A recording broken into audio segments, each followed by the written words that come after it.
Today we're going to be reviewing another microphone. This time we're going to be reviewing the Comica VM40, basically the VM40, and it's a cardioid wireless shotgun microphone. Okay, so let's see what's in the box. Okay, so here we have it, the Comica V40. Now, once you bring it out of the box, this is one of the first things you find.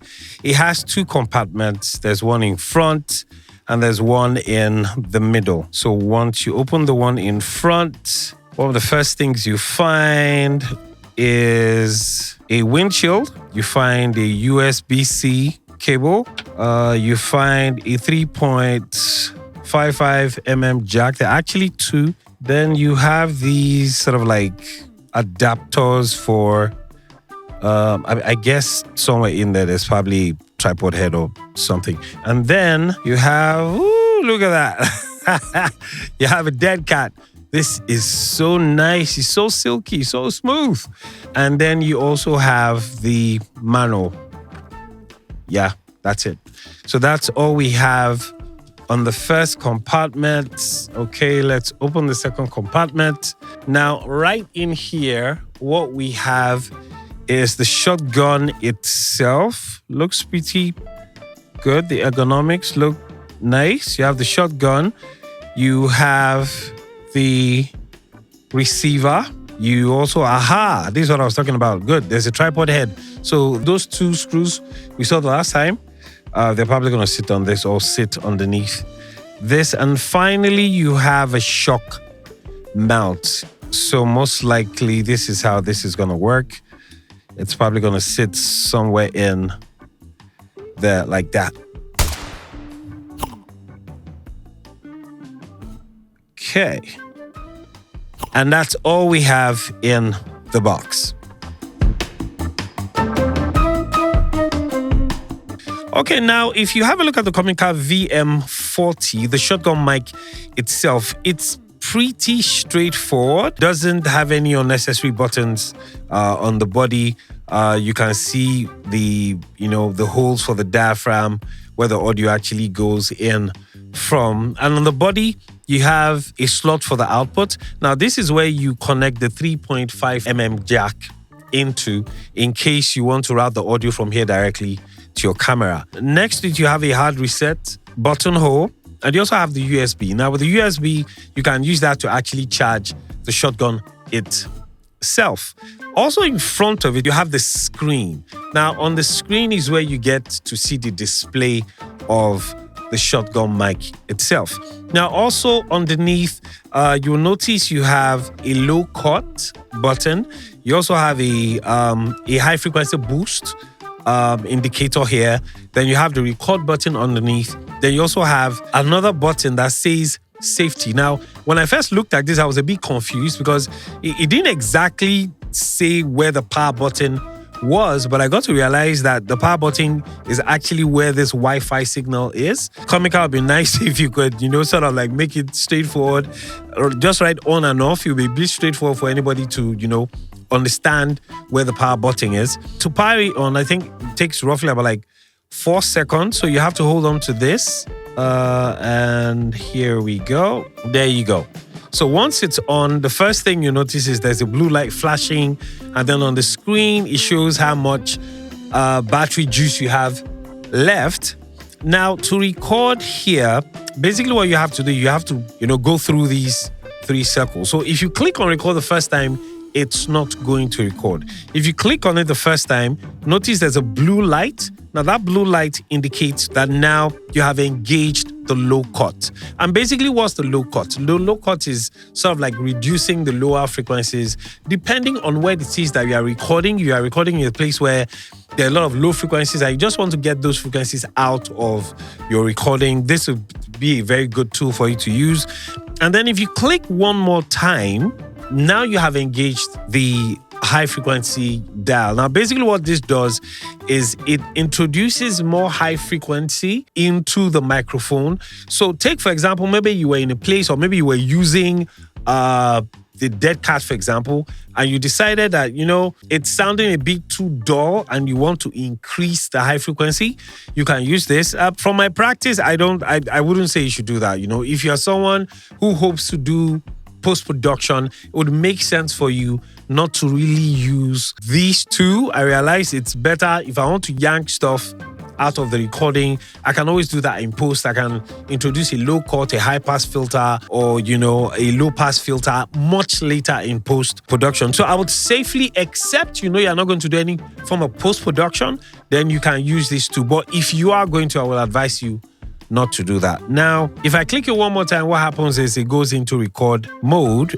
and it would start recording. Now, look at that. It's recording internally. It has 32 gigabyte of space internally. So as I have engaged the record button now, it would start recording, but I really don't need the recording. So I can just click on that once again and stop the recording. Good.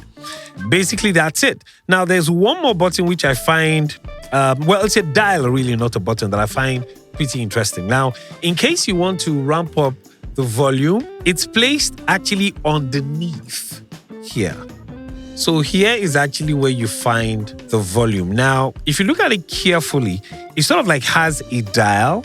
So it starts from 0. From 0, you have 1, you have 2, you have 3, 4, 5, 6, 7, 8, 9, and 10. Wow, that's a lot. I remember when I was having sort of like a rough test of it, when I pushed it to 5 was pretty good. So, except you want to introduce some form of distortion, which wouldn't make sense. The higher you increase the volume, the more distortion you're bringing into your recording. And like I said, it's better if you fix some of these things in post. So just have a volume that's just good enough for you to use and not, just don't mess up the recording. Okay, now let's talk about the receiver. Now, the receiver is actually very, very plasticky. I wouldn't want this to fall down in my hands when I'm busy, recording. But on the body, I have quite a few things. You have the USB-C slot, which you can use to actually charge the receiver. By the side, you also have, similar attributes to the shotgun itself. You have room for an earpiece. So with this, you can actually, plug in the jack of your earphone or headphone into this if you want to listen. You also have the output, very similar to that of the shotgun. And this also looks like a hard reset button right here. Now, if you turn it over to the other side, you find 3 buttons here. The first one is the channel. Actually, I got to realize that you can connect 2 shotgun mics to 1 receiver, but the version I have is basically just 1 mic. So this gives you the capacity to change channels from 1 mic to another if you're using 2. This is the mode button as well as the power button, while this is the record button. So to power this up, we hold on to the bottle in the middle for a few seconds, and that's it. You have the logo. Now I have to put this on again so you actually see what it looks like. So there you go. Check 1, 2. Good. So right now, if you look at the receiver, if I speak into, look at that. If I speak into the shotgun mic, you actually get to see the level on the receiver. The receiver is actually showing you the levels. Now, my volume currently is at 6. So let's push that up. Let's go all the way to 10 and let's see what this looks like. Okay, ooh, look at that. Now that's clipping. So obviously, if you push it all the way to 10, your audio is going to be distorting. So like I said earlier, I think it's safer if you sort of like place it in the middle, which is like 5, 6-ish. I prefer 5. So with this, yes, good. Now, if you look at this again, let me click that. Good. Now, if you look at this again, you can actually see the level of the volume from the shotgun mic. So what we're going to do next is we're going to run a field test, meaning we're going to take this out and record with it, and let's see just how well it functions. Now, basically, I'm in the studio, and this is very padded. This is a very padded studio. So the sound is controlled, but I would love to see just how well it functions outside. I want to see how well the dead cat works. I want to see how well, but I think I'd rather use dead cat really than this for some weird reason. It's very woolly, so I'd love to see how the dead cat works with a shotgun mic outside. So we're going to have a field test, and when we are done with the field test, we'll come back and then I'll give my final thoughts.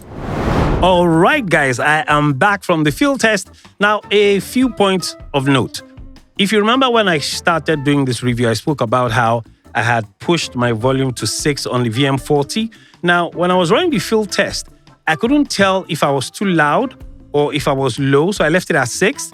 But at post-production, I realized that when you push the volume to 6, it was pretty loud. It almost clipped. Now, on the receiver, it seemed okay. So the receiver really doesn't give you a true reflection of the volume. Now, this only applies to you if you're going to be having post-production. But if you're just going to shoot and post, then you don't need to bother yourself. Also, in the video, you will notice that I did the distance test. The VM40 is said to have 200 meters of range. So I kept walking backwards. I wasn't sure if it cut at any point in time, though in post it sounded good. Also, I didn't use the denoise. I did not use the low cut.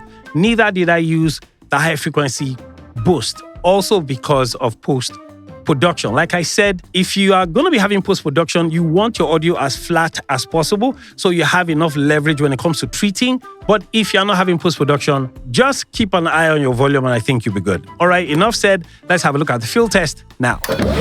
All right, so I'm outside now on the streets of Lagos, Nigeria, and we're about to test the Comica VM40. Now, according to what the manual says, the VM40 is supposed to be able to handle 200 meters of range, which is pretty far. That's like a football field and I think half of it. So what I'm going to do now is I'm going to walk all the way down to the back and walk back so we can actually check to see if it's actually true to distance. Now, in my walking path, there are no trees, there's nothing obstructing it, so nothing should be able to obstruct the VM40. Right now, I'm filming using the Osmo, the DJI Osmo 3, and I'm going to be recording on this mic and using the DJI as well, so we can eventually test to find out the veracity of the claim of the Comica VM40. Okay, so enough talking, here we go. So I'm going to be walking all the way back.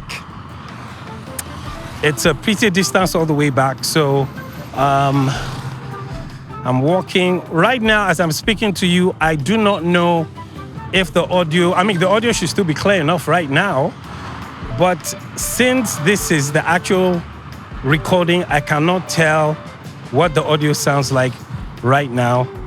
I'm still walking back. At least I've done about over 30 feet, and I'm still walking back. It's a pretty distance. And I'm still recording. Let me check if I'm still recording. Yep, I'm still recording on the VM40. I'm walking back. It's pretty sunny. Walking all the way back. I'm still walking all the way back. It's a very hot, sunny day. In Lagos, Nigeria. I think I have safely done over 60 feet.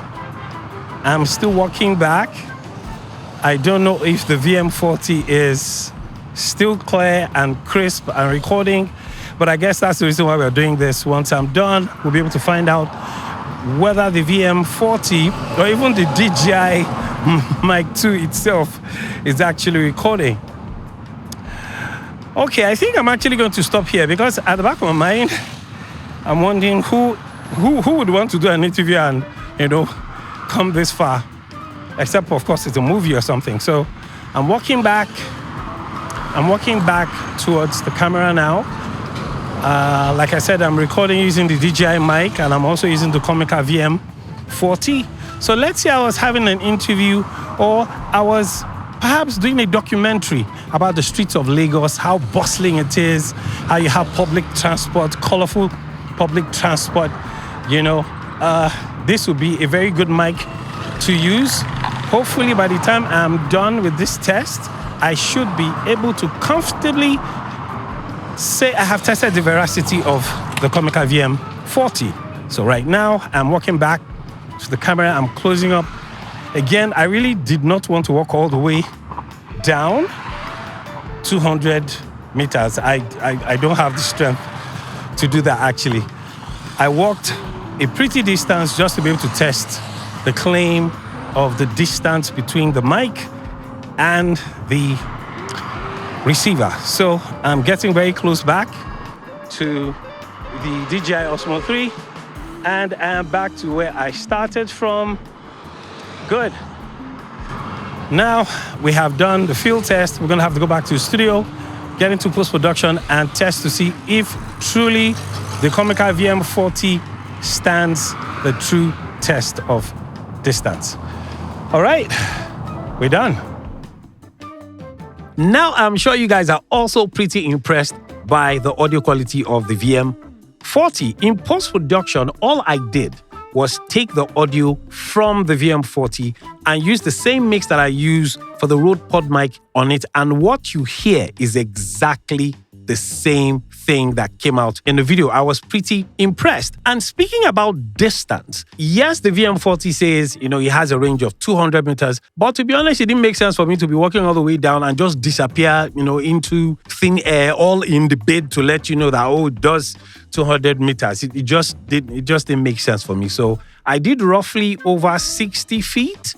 And listening to that in post, it didn't crack. Most of the videos I watch online, for some weird reason, when they are backing up, it tends to crack. I don't know whether that's witchcraft or something, but that didn't happen to me. So I was pretty impressed by the audio production of the VM40.